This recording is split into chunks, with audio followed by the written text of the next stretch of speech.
Hi, అందరికీ నమస్కారం అండి. Welcome back to Sharath updates YouTube channel. Telangana Aasara పింఛన్లు 4,000 అలాగే 6,000 ఆసరా పింఛన్లు అందించే తేదీలు ఇవి. దీని గురించి పూర్తి వివరాల కోసం వీడియోను ఎక్కడా కూడా స్కిప్ చేయకుండా పూర్తి వరకు చూసే ప్రయత్నం అయితే చేయండి. అలాగైతేనే వీడియోలో ఉన్న సమాచారం మీకు క్లియర్గా అర్థమవుతుంది. అలాగే వీడియో ఖచ్చితంగా లైక్ చేయండి. లైక్ చేసి ఇలాంటి ఇన్ఫర్మేషన్ మీకు అందివ్వడానికి నాకు మోటివేట్గా ఉంటుంది. దాంతోపాటు ఛానల్ని సబ్స్క్రైబ్ చేయండి. తెలంగాణలో కాంగ్రెస్ అధికారంలోకి రాకముందు ఎన్నో హామీలు ఇచ్చారు. ఈ హామీల అమలు మేరకే ప్రస్తుతం రేవంత్ రెడ్డి ప్రభుత్వం పనిచేస్తుంది. దీనిలో భాగంగానే 6 గ్యారంటీలను అమలు చేస్తున్నారు. దీనిలో దాదాపు చాలా వరకు పథకాలను ప్రారంభమయ్యాయి. ఇంకా కొన్ని పథకాలను ప్రారంభించలేదు ప్రభుత్వం. వాటిని కూడా త్వరలోనే ప్రారంభిస్తామని అధికారులు కూడా తెలుపుతున్నారు. డిసెంబర్ 7, 2023న అధికారంలోకి వచ్చిన కాంగ్రెస్ ప్రభుత్వం ఏడాదిన్నర పూర్తవుతున్నా కూడా ఇప్పటికే చాలా సంక్షేమ పథకాలను తీసుకొచ్చిన కాంగ్రెస్ ప్రభుత్వం మిగిలిన పథకాలను కూడా ప్రారంభించేందుకు సిద్ధంగా ఉంది. అందులో భాగంగానే ఆసరా పెన్షన్ల పెంపు మరియు రైతు భరోసా పథకాలను ప్రారంభించేందుకు ప్రభుత్వం ప్రణాళికలు రూపొందిస్తుంది.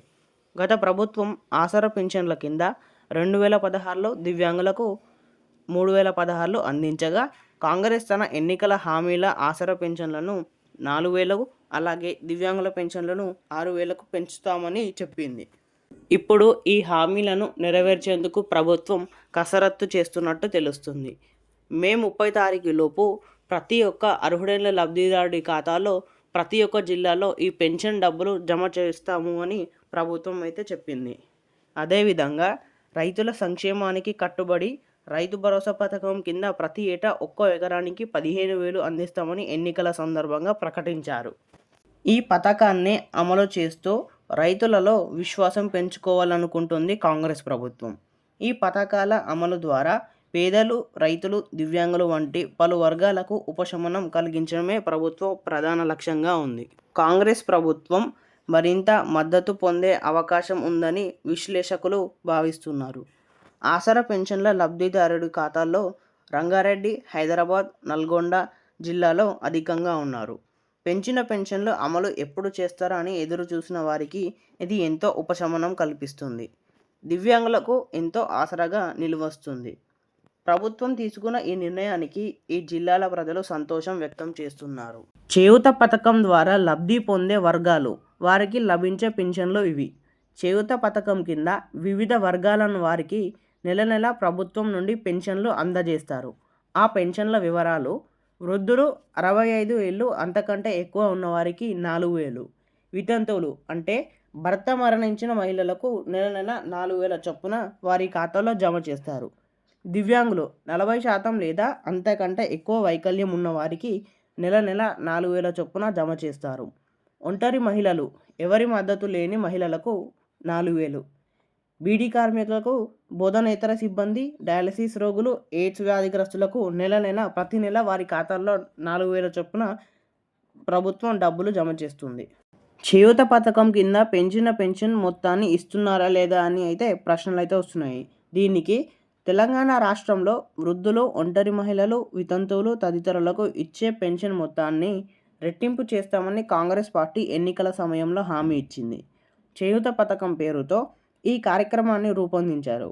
అయితే పెంచిన పెన్షన్ మొత్తాలను పంపిణీ చేయడం ఇంకా ప్రారంభించలేదు. ప్రస్తుతం లబ్ధిదారులు గతంలో ఆసరా పెన్షన్ కిందనే మొత్తాన్ని పొందుతున్నారు అని సమాధానం ఇచ్చారు.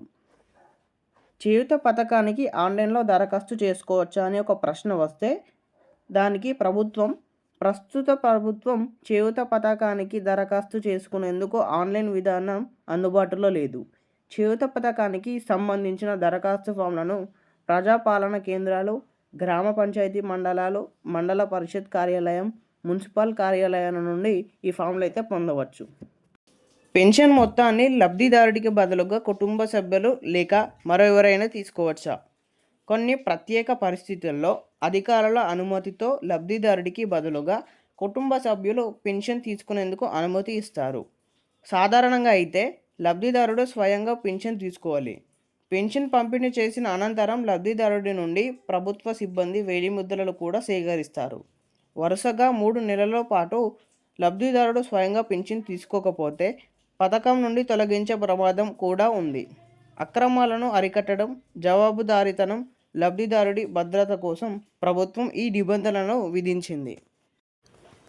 చేయూత పథకానికి అర్హతలు ఏమిటంటే, చేయూత పథకానికి దరఖాస్తు చేసుకునేందుకు ఆయా కేటగిరీల ప్రకారం నిర్దిష్ట అర్హతలు కలిగి ఉండాలి. వృద్ధాప్య పింఛన్ అర్హతలు: వయసు 57 ఏళ్ళు అంతకంటే ఎక్కువ ఉండాలి. తెలంగాణ రాష్ట్ర నివాసి అయి ఉండాలి. దరఖాస్తుదారుడు ఇతర ప్రభుత్వ పింఛన్ను పథకాల ద్వారా లబ్ధి పొందుతూ ఉండకూడదు. దివ్యాంగుల పింఛన్ అర్హతలు: వైకల్యం 40% లేదా అంతకంటే ఎక్కువ ఉండాలి. సంబంధిత వైద్య ధృవీకరణ పత్రం ఉండాలి.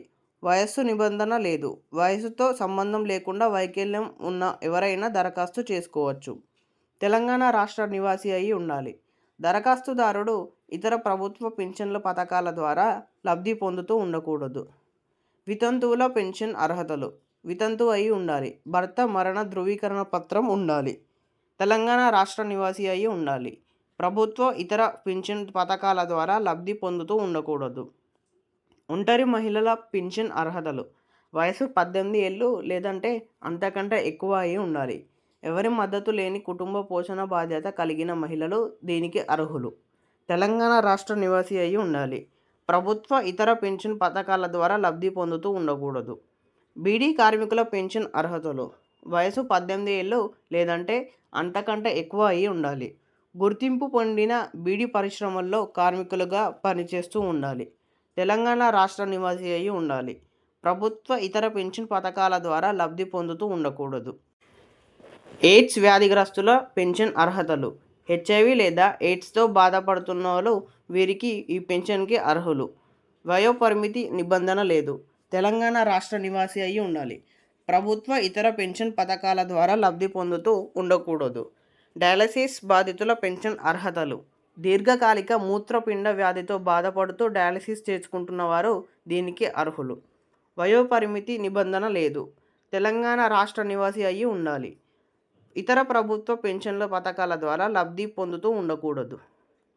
బోధనేతర సిబ్బంది పెన్షన్ అర్హులు: ప్రభుత్వ లేదా ఎయిడెడ్ విద్యా సంస్థలో పనిచేసే బోధనేతర సిబ్బంది, అంటే తక్కువ వేతనంతో పొందుతున్నవారు దీనికి అర్హులు. వయసు 18 ఏళ్ల నుండి 60 ఏళ్ల మధ్య ఉండాలి. తెలంగాణ రాష్ట్ర నివాసి అయి ఉండాలి. ప్రభుత్వ ఇతర పెన్షన్ పథకాల ద్వారా లబ్ధి పొందుతూ ఉండకూడదు. గమనిక ఏంటంటే, కొన్ని కేటగిరీల ప్రభుత్వం ఆదాయ పరిమితి విధించింది. కాలానుగుణంగా ఈ పరిమితిలో మార్పులు కూడా ఉండవచ్చు. సంబంధిత అధికారులను సంప్రదించి ఆ సందేహాలను కూడా నివృత్తి చేసుకునే అవకాశం కల్పించింది ప్రభుత్వం. ఇవైతే ఈరోజు తెలంగాణ యొక్క పెన్షన్ అప్డేట్స్. మరెన్నో తెలంగాణ యొక్క లేటెస్ట్ పెన్షన్ అప్డేట్స్ కోసం మన ఛానల్ని సబ్స్క్రైబ్ చేసుకొని ఉంటే నేను పెట్టిన వీడియో ద్వారా మీకు నోటిఫికేషన్ వస్తుంది. అలాగే వీడియోలో కొంచెమైనా సమాచారం తెలుసుకున్నట్టు అనిపిస్తే వీడియోని ఖచ్చితంగా లైక్ చేయండి.